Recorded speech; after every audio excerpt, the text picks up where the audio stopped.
Hello, everyone, and today's episode is going to be about um, power versus control and some of the differences as it relates to typology and kind of how you can resolve these problems within yourself. So, I think every single personality type, whatever system you're using, is going to be guilty of some of these because it's not type specific. It is actually going to be more characteristic specific, so something outside of type, but something that you may have built upon it, something that you've probably experienced throughout your life, or you took those lessons from someone else. Regardless of what it is going to be more in that vicinity than it would be in anything else. So just keep that in mind as we go through this. But again, it's going to be about control versus power as it pertains to type, and some tips to overcome it. So we'll jump right into it. So give me just a second. All right, I think I had a little technical difficulty there. Okay, so first off, I want to say that no matter where or what type you are, you're going to be dealing with people who are very guilty of this particular thing. It may be your boss, it may be a coworker, it may be something or someone that you have worked with or been in a relationship with or had exposure to. Regardless of what it is going to be challenging for you to see it in others, but more importantly, see it in yourself, because it's not easy to control. So, and it's not easy to deal with.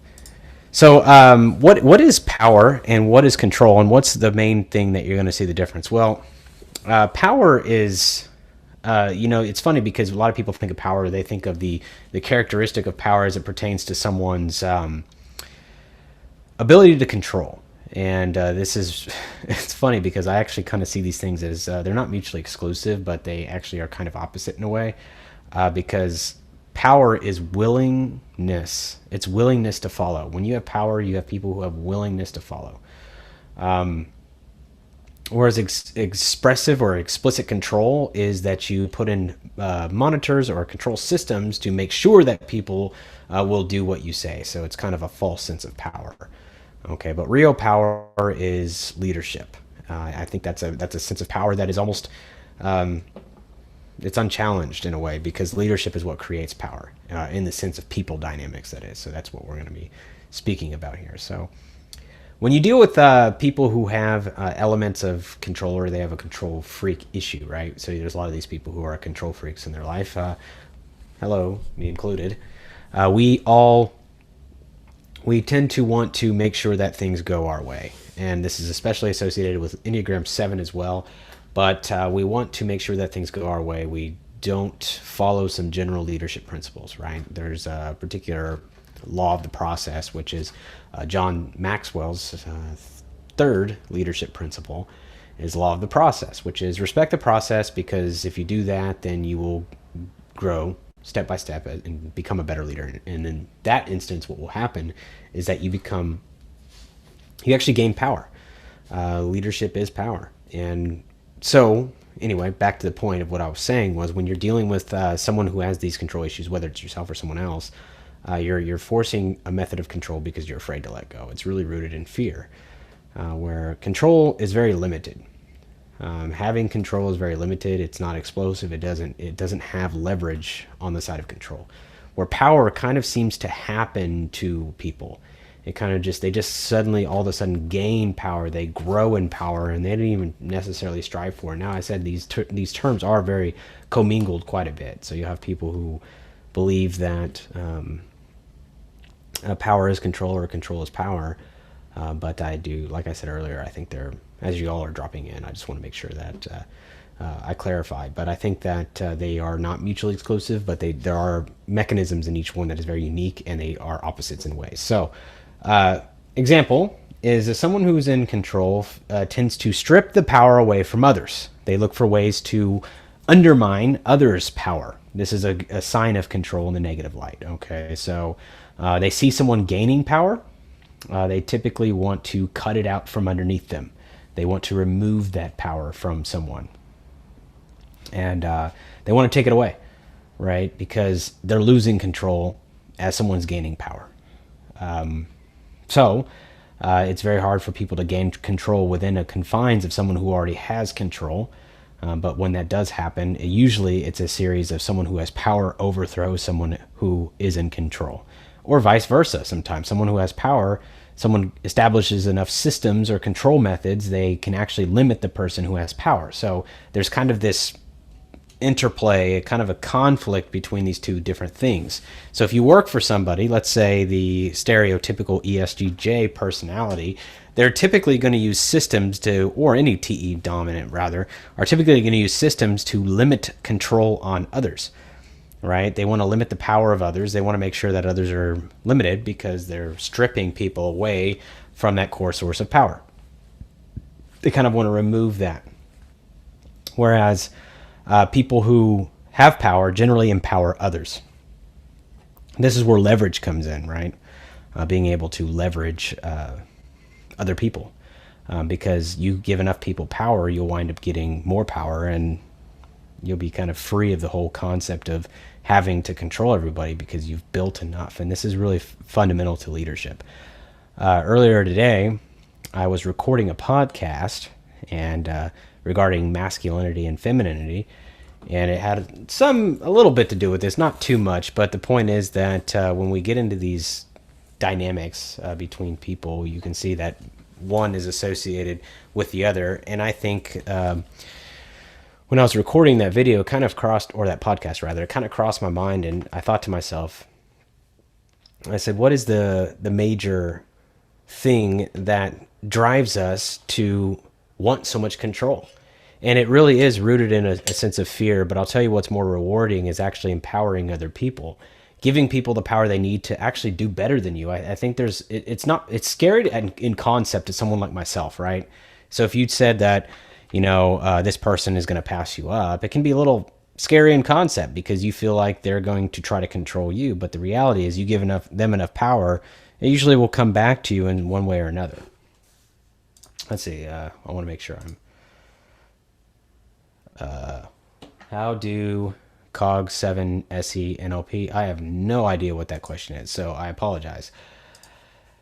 Okay, but yeah, that aside, I think it really is boiling down to figuring out how to deal with these particular things. Now, there's a lot of personality types that don't really care about either of these mechanisms. So it's going to be very centered on TE types and SE types, a little bit of NI types, a little bit of NE, but mainly TI. So TI is more about establishing control.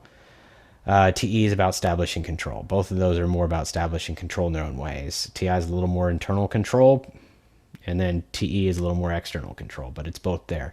So power doesn't come from your personality type. What it comes from is it's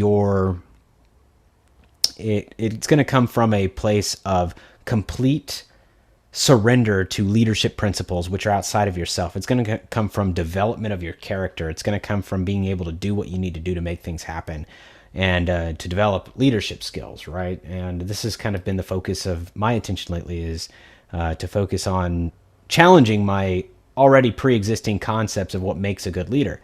So diving back into these principles, we'll cover some of these here in a little bit, but when you're dealing with a few types that have these issues, whether internally or they have problem dealing with it externally, you'll find that most people rely on control, because people who have power, typically you don't feel like they're in control of you. They're actually empowering you. They're giving you an opportunity to grow. So this is very indicative of TESI or SITE, is people who are limiting you by control because they're using mechanisms, systems, and processes where NI typically doesn't want to deal with those intricacies, and they'd rather you handle the major issue there. So I don't know what was beeping, but whatever it was, we can kind of skip that that sound there. So, but I kind of want to jump topics here. I know that this is the title of the video. I'll rename it appropriately later, but when we talk about power and control, the one thing that makes me feel out of control, not the one thing, but one of the things that makes me feel out of control is hypersensitivity.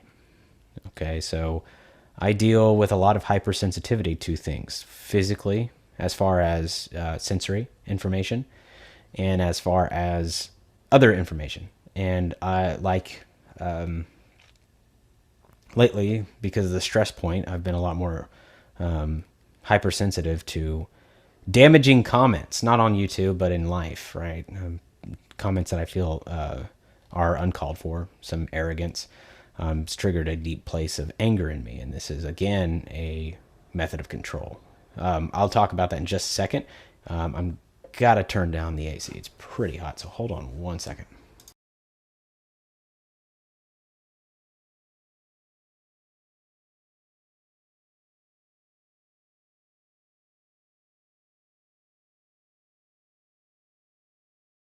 All right. Okay. So that should address that particular issue. But okay. So let's talk about how you can actually overcome this, because I want to get past this description bullcrap and actually get to some application. What can I do to fix this particular issue? Right? How can I become a person of power? Well, it's pretty straightforward. I don't need to draw this out and make it complicated. Of course, it's easier said than done, but it really boils down into becoming a better leader. Right? If we look at some basic leadership books. I mean, really getting into this leadership book and then applying these things throughout your life and becoming a better leader for those around you.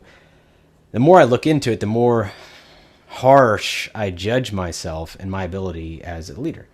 A leader in business, a leader of my household, a leader of my spiritual community, a leader of my friendships, a leader in my own life. Leadership doesn't necessarily mean that you are leading other people. It means that you are leading your life and leading your roles and responsibilities, whatever they may be. You're attempting to lead, right? So you can actually let yourself down. You can be the worst follower of your own self, right? You know that you need to do something and you're not doing it. This is again you not empowering yourself. You're attempting to allow control to enter your life, right? Because maybe you're not the type of person to actually initiate control, but you want, subconsciously, you want others to control you. And this is called a control attachment in NLP. So if you are familiar with control attachment, this is essentially you need someone to control you on an unconscious level, but on a conscious level, you're like, I hate control. I don't want people to control me, blah, blah, blah. I push this away, and that's where, I think a lot of people fool, because most of us do have these control attachments and these situations in our life. So at least people we know are dealing with them. I know that we probably can think of at least a dozen people off the top of our head who are actually dealing with it, just a control attachment, not to mention the other types of attachment, which is deprivation. And of course, we have the rejection attachment too. So these are the major attachment syndromes that create this effect.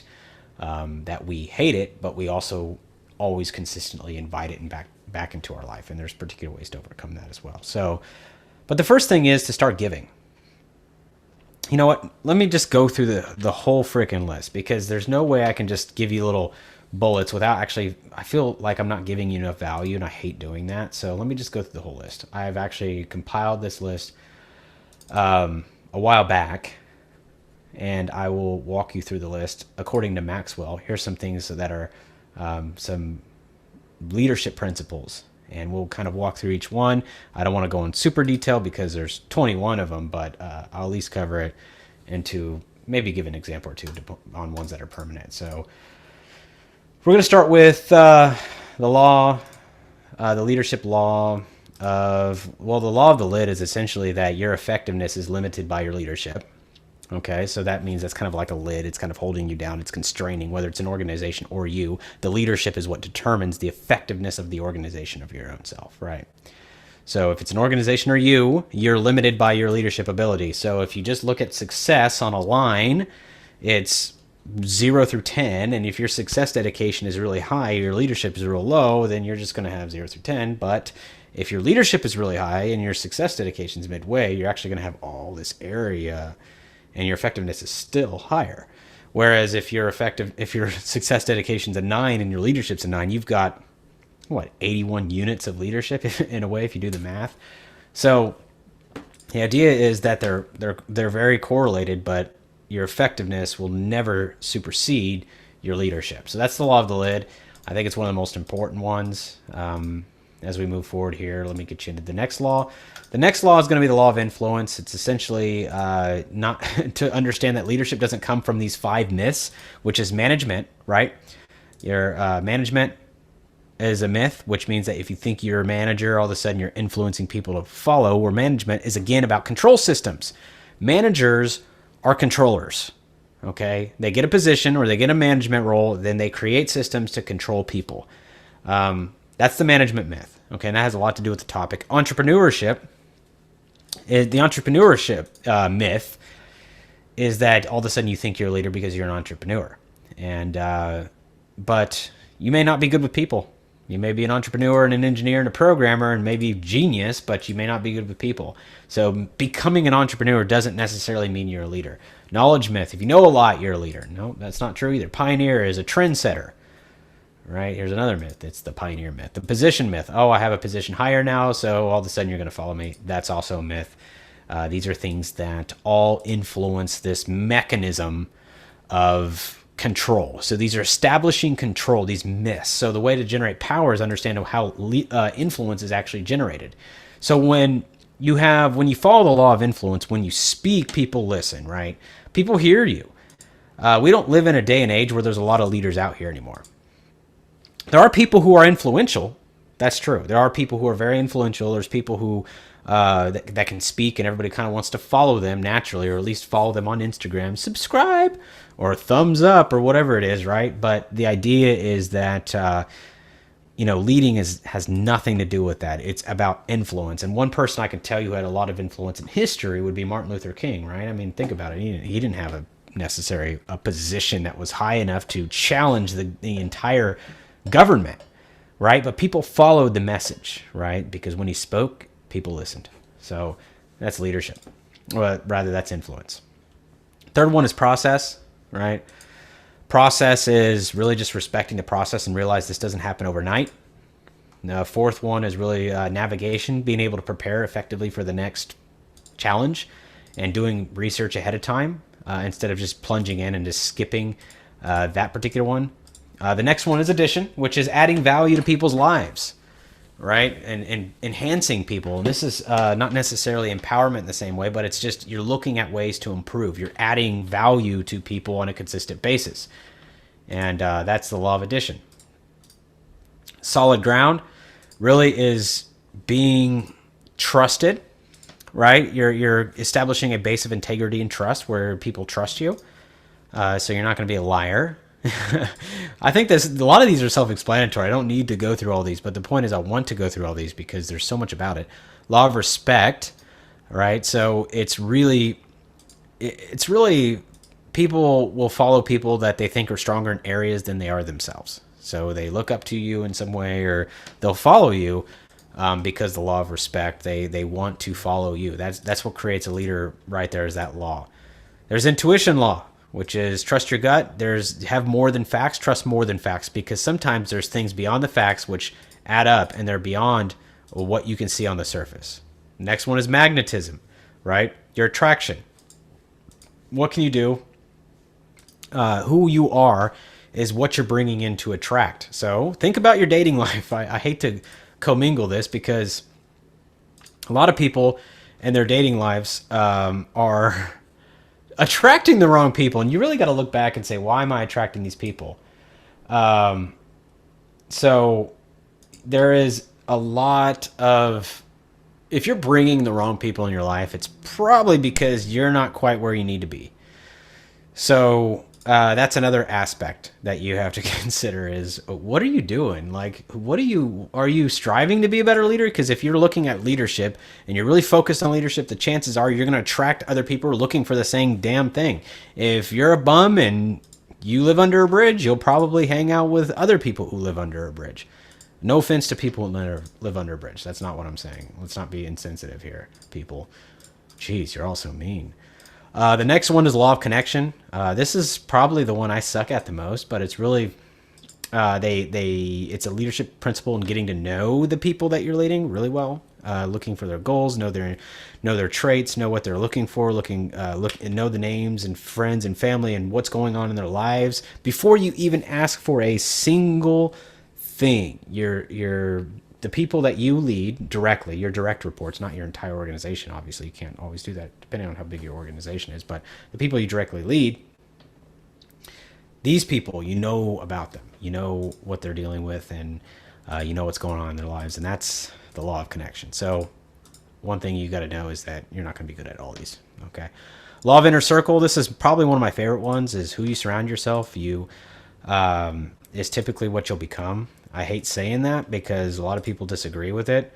Never stop improving your inner circle, but you really do need to improve your inner circle. I can't stress this enough that if you, okay, so here's an example. I'll give a real example. Is I had a multitude of roommates throughout my life, and there was one roommate back, I don't know, 2008. This particular roommate, he was kind of a loser. And I don't want to say that because it sounds derogatory, but he really was. And he was kind of weak as a person. He just, I don't know, something's wrong with him. And this particular person,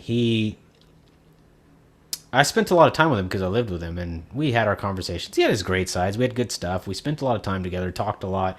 And next thing you know is that because I spent the most time with him, I started picking up little traits of him. And likewise, he picked up traits of me, but I started picking up traits of him. And I saw myself started thinking a certain way. And I said, this is not normal for me to think this way.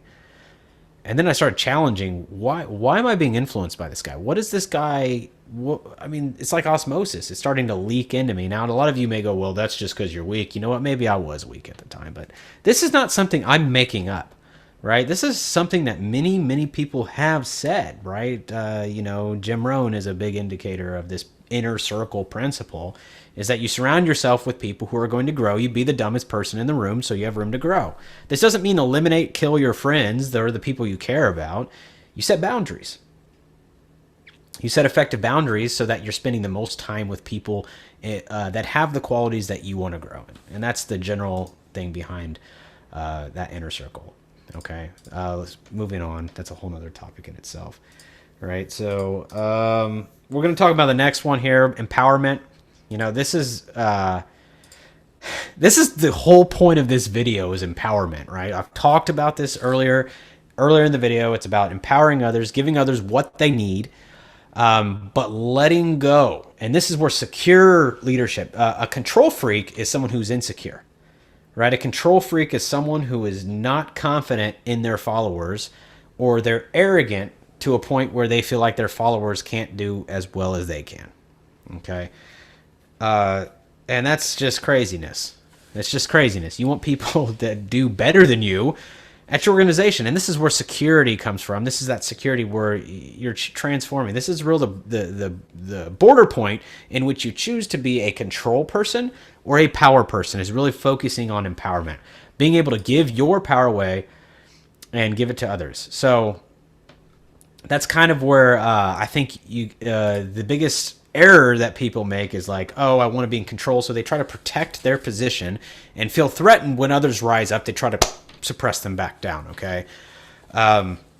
This is not indicative of good leadership. Now, it may be a good manager. They may enforce the systems really well. If you want a drone, you've got one. Get a control freak in there and tell them to do exactly what you need them to do. And somehow they respect your authority enough and they follow you enough that they're going to control and monitor every system. Now, I used to go into business with the belief that your bottom level employees are probably going to be pretty stupid. That was a really bad belief I had. And so I put in a lot of control systems to make sure their stupidity didn't get away from them. So that way they could just follow the system, right? So this ultimately led to some failures in some of the businesses I had because I was trying to control too much. At the same time, my whole mindset was on growth, grow. But how can you grow an organization by establishing more controls? It actually made it worse. It didn't make it better, and you're spending more money because you're trying to fuel growth. So this is a big mistake a lot of people make, or maybe it's just me. Maybe I'm just the idiot and I just make those mistakes. But all right, so that's empowerment. Let me get through this list here. I'm trying to speed it up here. I know this can be pretty boring, but the law of the big picture is your vision. Make sure big picture is not only just about vision though. It's really more about you having integrity. You don't just make a rule up and not follow it yourself. You do it yourself. People are going to do what you do. So you got to understand that your actions are being monitored by your followers. And if you're a household leader or a spiritual leader, okay, you're the spiritual leader of your household, male or female, I don't care about your gender. But if you're the leader of your household or you're the leader of your organization and you're not following your own rules, trust me, people are going to break your rules too, because this is where your control will ultimately fail, where leadership does not. And I think parents have to be good leaders. Okay, I think parents need to be good leaders because they're not leading our kids anymore, right?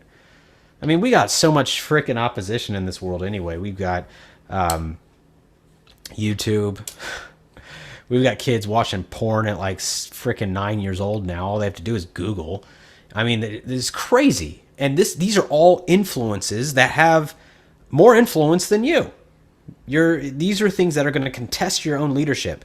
Will your child choose to follow? Now, naturally, it's more complex than this, but this is kind of the fundamental thing behind it. Is if you're in a situation where you're raising kids, it's a lot harder than, I mean, of course it's easier said than done.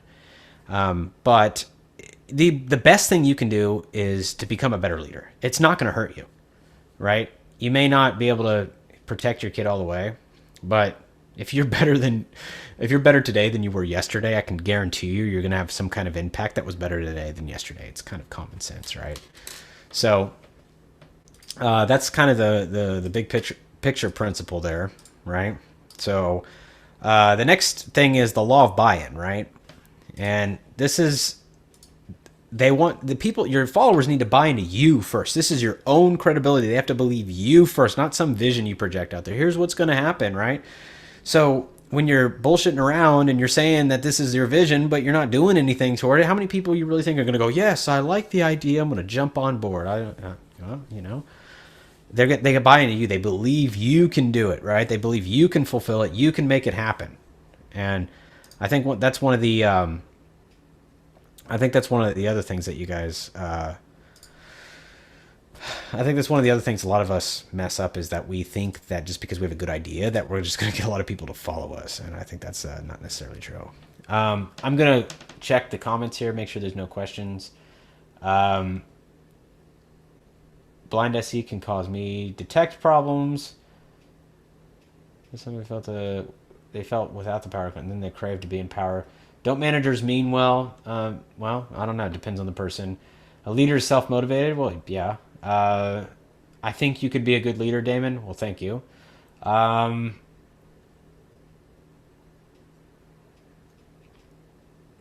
It says, gotcha, but I think that's different than what Damon's talking about. But you're right. Most people have issues when they gain power. Claudia says that was at the beginning. He changed the subject later. Yeah. Okay. Yeah, I did. I'd like to do that because I'm talking to myself, right? I'm literally looking at myself. You know how hard this is? Just do this and and talk to yourself. I mean, it's like you're not even having a conversation. I mean, the last thing I really want to do is just sit here and talk to myself because I see my face and I kind of like, hey, I mean, I'm like, what's a really good idea? Talking to yourself, right? So I kind of want to bounce around so I can at least have a few things to discuss off the top of my head. But anyway, that's the law of buy-in. This chart's pretty funny. It says leader plus vision equals result. If people don't buy in, they don't buy in the leader, they don't buy in the vision, you got to get another leader. The only way they buy in is if the leader's bought in, the vision's bought in. So you have to have both, right? You got to get people to buy in the vision and buy in the leader, because they can't just buy in the leader and not buy in the vision, because you just got to get another vision. It's just, it's messy. Anyway, law of victory.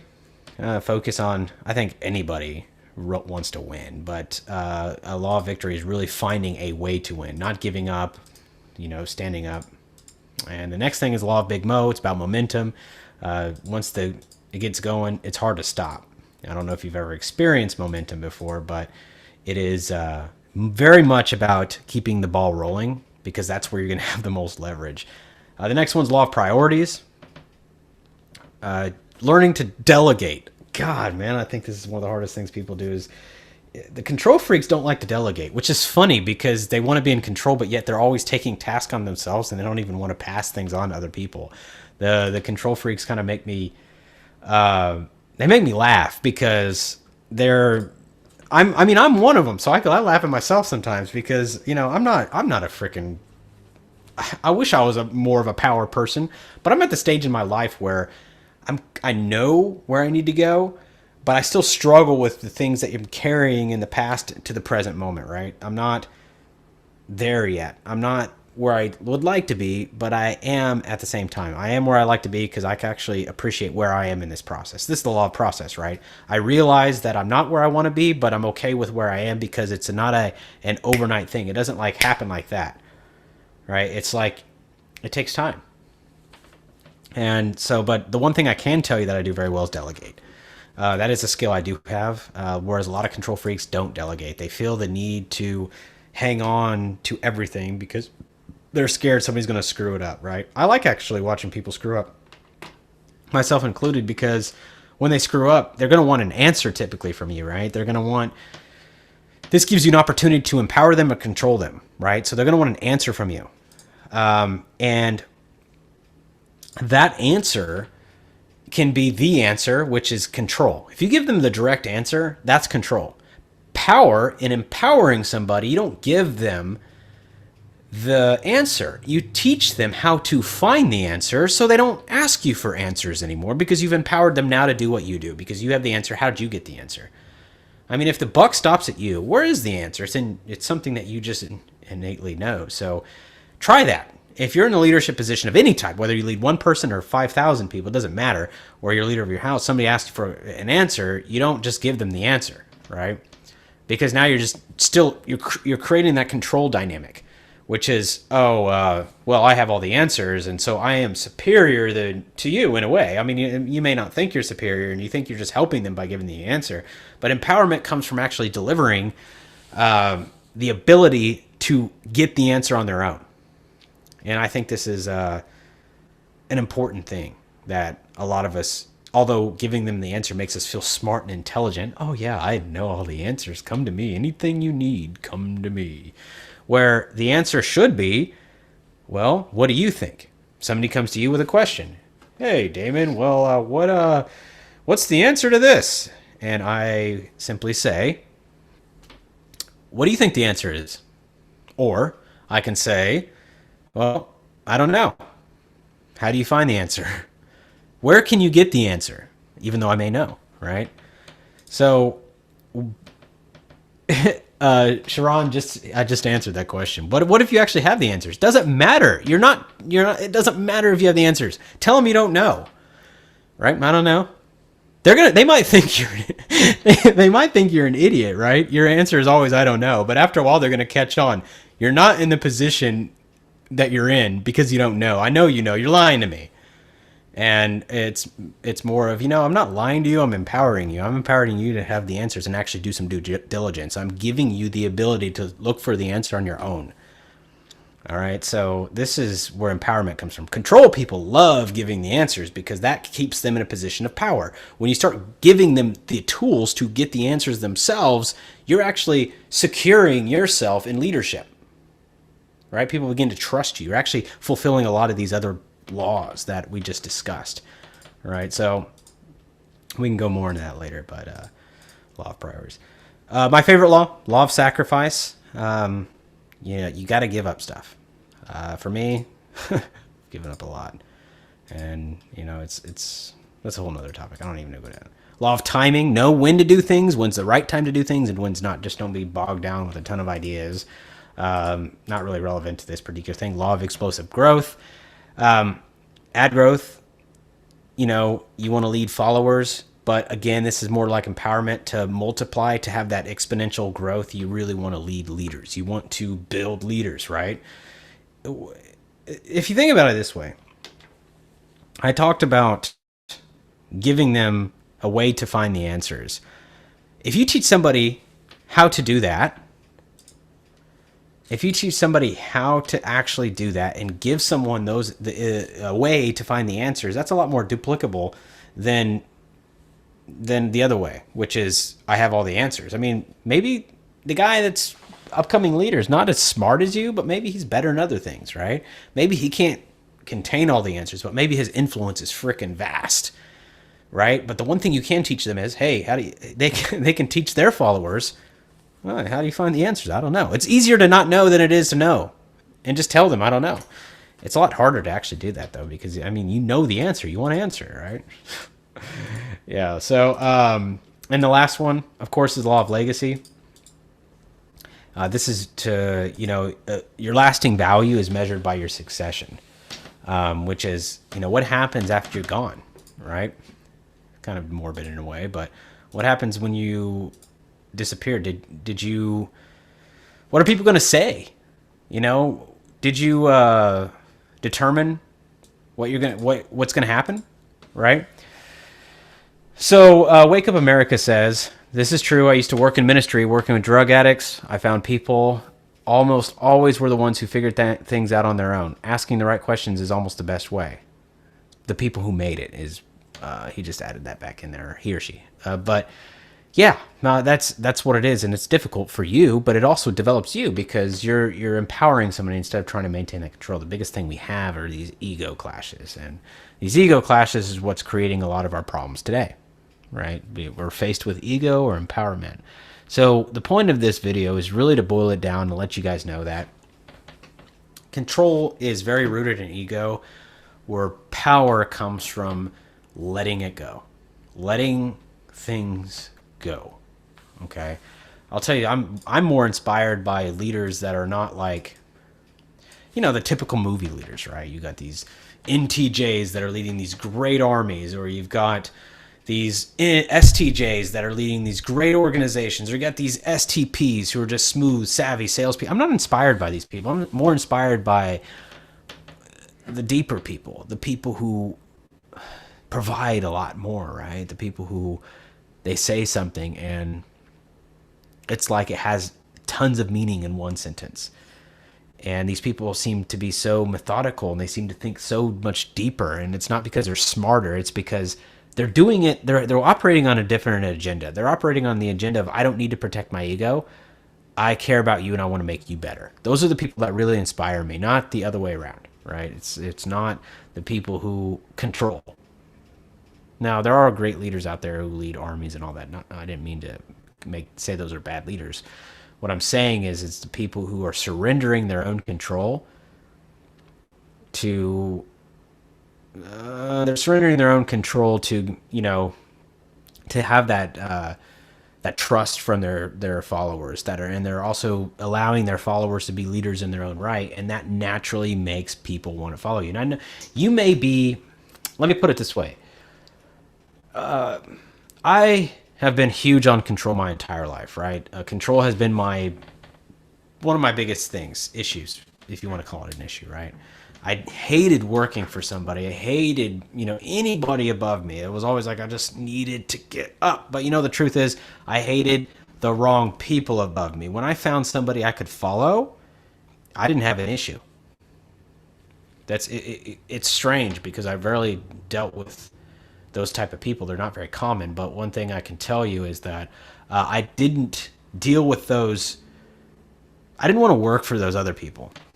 I didn't. It just, they didn't have my followership because the law of respect, right? They didn't have that. So I didn't really want to follow them. What I wanted to do was actually become the leader that I could follow because I couldn't find the leaders that I really wanted to follow. Oh, that's so controlling. Yeah. So anyway, let's tie this way back in. Let's tie this back in because I went over all those little laws. Hopefully it wasn't like a boring list. I'm just reading it out to you, but hopefully you understand that, those all came out of the book called The 21 Irrefutable Laws of Leadership. It's by John Maxwell. Good starting place to really learn about leadership. I think he's probably the top leadership trainer in the world. What determines top, I don't know, but he's definitely trained more leaders than anybody else in the world. So if you want to check it out, check out his books. Great stuff. But let's tie it back into personality type, right? So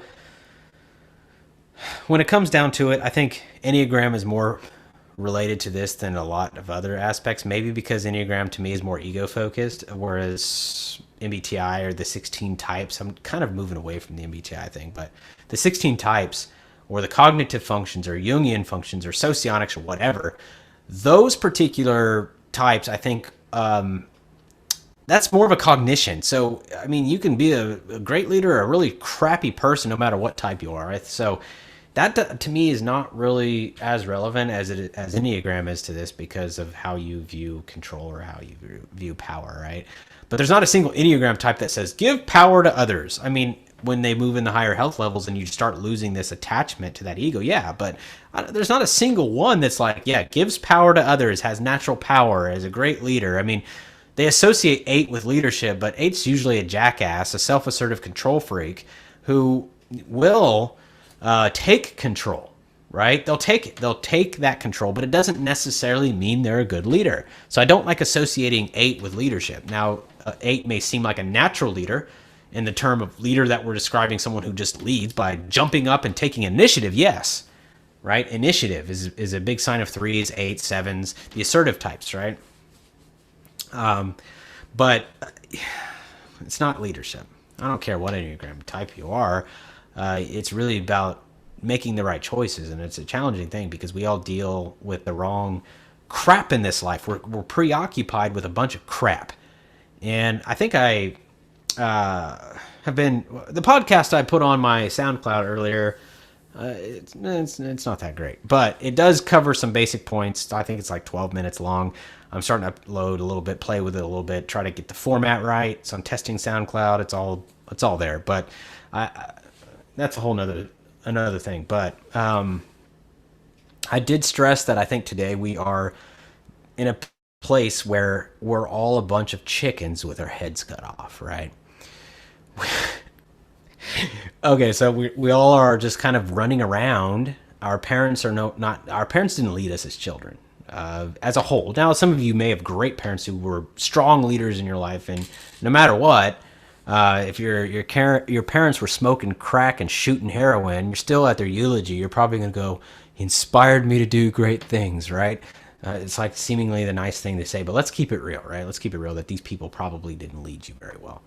It doesn't mean you don't have to love them. It doesn't mean that they don't love you. It's just that leadership is something that people have to actively work on.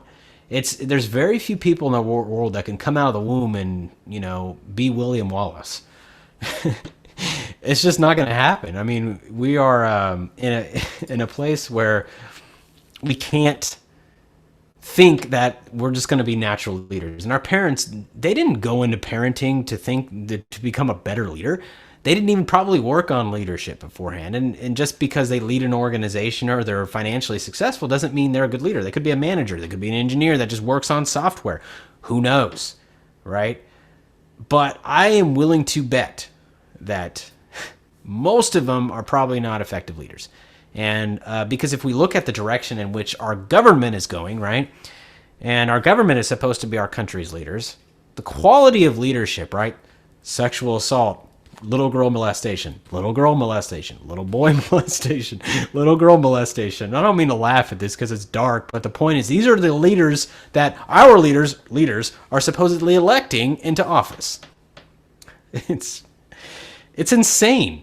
And these are supposed to be the leaders of our country, and these leaders are not even leaders. They're just a bunch of people that are not.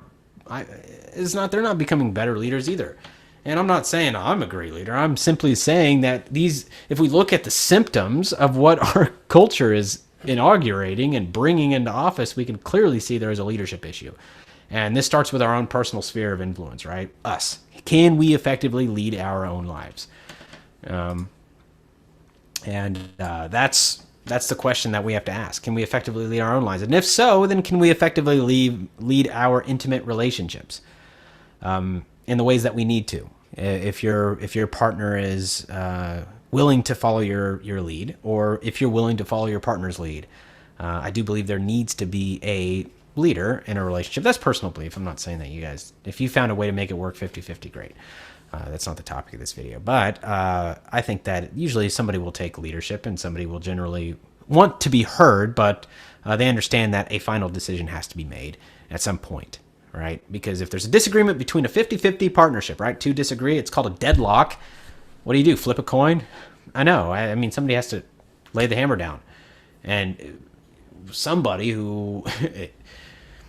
this is a separate topic. Never mind. And point is that we need to make sure that whatever the situation is, whether you're a follower in your relationship or you're a leader in your relationship, you either understand that the leader that you're following is becoming better, and then that's going to expand. So maybe you're a follower in your relationship, but maybe at work you're a leader, right?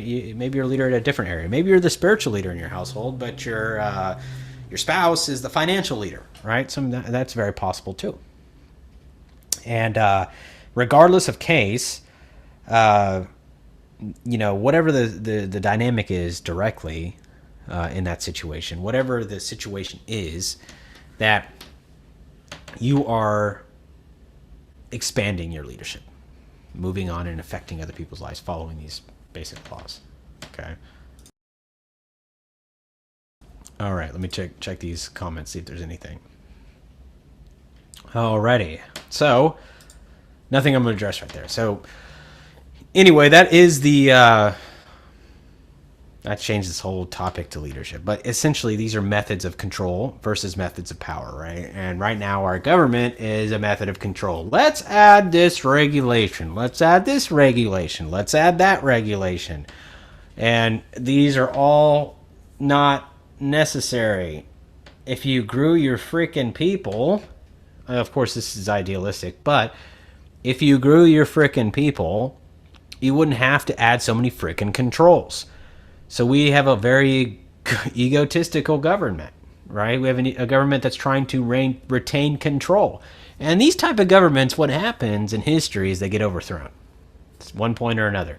Or they get conquered, or they get defeated by some revolutionary group, or by their countries or enemies of that country or state. And who falls subject to that pain is us, as the people. We've elected the wrong leaders, right? So this actually, the whole point of this video is, it's kind of away from typology, but it's also very important because when it comes to becoming a better and more effective person, I'm creating a series of podcasts and traits that I teach. That I don't want to say teach because it makes it sound like I've mastered these principles, but that share a perspective that I hope allows people to take something home, so they can see maybe what they might be, missing, looking at it from a different point of view. But I by no means have mastered these principles myself. It's just something that I just spew out loud and kind of think out loud and let it kind of flow, and whoever gets value from it, great. Whoever doesn't, that's fine. I'm not going to come on here and act like I have all the freaking answers. I don't. I learn things every day. It's pretty tough sometimes. Man, if anybody makes my freaking life difficult, it's me. I make my life so freaking difficult. It's like sometimes I think I'm the dumbest person in the world because I make my life so freaking hard. And I'm the reason why I do it. And this again is this discomfort that I create for myself due to other reasons. But being self-aware is something that I think will start this whole cascading effect, right? Being self-aware. And I think everybody in the typology community, so probably the majority of the followers on this channel, have some type of self-awareness because they're looking at themselves. So I think there's a good aspect of that in typology. Probably not obsessively to the point like I am, where I'm so damn obsessed with looking at myself and figuring out, okay, how can I be better? That it's probably not even healthy. But I think as a whole, the typology community is a little more self-aware than the mass population, right? Whether the typology system we believe is right or wrong doesn't matter. It's just as a whole, I think I lost my train of thought. But I think that ultimately, as we've lost that sense of self-awareness as a nation, that we're not able to develop the things we need to develop. And we wind up in situations where we're yelling and screaming because somebody got elected and it's bullshit or whatever, right? So anyway, that does, JS says, it's about money, follow the money. The government is not our leader; it's a business. Yeah, I mean, I'm not going to really get into the political talk right now. I mean, I will on my podcast in the future, but definitely not on this channel. But it is about money. Yeah, money's a lot, but money is a control mechanism. It's not a power mechanism. And I'll tell you, maybe I'm just crazy by splitting these two because I've never read this. This is something that I've actually just came to me. I said, you know what? I think there's a big difference between these two. Control versus power, right? So government is definitely a control structure. It's based on being able to keep people oppressed. And this is why I am very anti-healthcare, right? I am. I'm very anti-governmental healthcare. And I think there's a necessity for it at some point, at some fundamental level, but in general, I think it enables a lot of people. This is welfare. This is some aspects of healthcare. Let me say that. This is some aspects of other entitlement stuff. I think that these are reasons how you keep people dependent on you. This is a sign of insecurity, as I went through earlier. This is not a sign of security. And I think everybody's capable, almost everybody. I think there are some people that are not capable of, getting out of or becoming leaders, right? I think there are a few people who are just not capable. I think there's people who are not self-aware enough to ever move out of it, but I think they are capable. But I don't think they'll ever move out of it. And it sounds negative, but the truth is I just think it's going to take something cataclysmic to kind of rock their ship in a way. So anyway, that being said, I will wrap this video up. I definitely don't want to do another 2-hour video, so I will wrap this one up. But I do want you guys to know that I appreciate this. I will be uploading a lot more content. I've got some stuff under the works. I'm working on a podcast, working on a lot of different things to kind of keep you guys engaged in content. The podcast link, I think I'm going to add on the description of this video.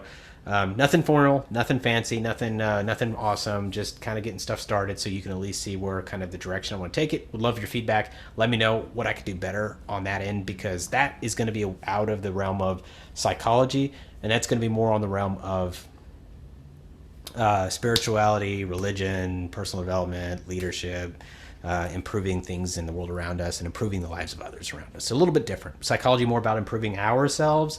The podcast will be more about improving those around us and improving structures around us as well. So being able to do that. So anyway, other than that, feel free to jump up on Slack. I still have the Slack running. I would love feedback for a new chat platform. I can't stand Slack. It irks me to a point where I just want to blow it all up, right? I mean, I know what it's for, and we're not using it what it's for, but or we're not using it for what it's for. But I certainly want to get rid of it because I think there's better platforms out there. So anyway, the Slack is mbtv-chat.slack.com, and I believe that you can hop on there and hopefully find some friends, talk to some people once in a while, get some value out of there, even if it's for a couple weeks and then you said screw this and you go back to your life. That's fine, but just hop on there, get to know some people. There's a lot of good people on there that pop in and out once in a while, sometimes come back every 6 months. So however you want to do that, that's fine, but I think it'll be a good platform to at least share ideas with people, because again, cultivating this new thing has been more than time consuming lately, and I'm looking at putting a lot more projects together. So I've got some really cool projects I've been working on for the past few months. So hopefully I can keep up with the rest of this. So anyway, I appreciate you guys' time and your efforts in the chat and interacting with me. It's always a pleasure, and we will certainly see you next time. Take care.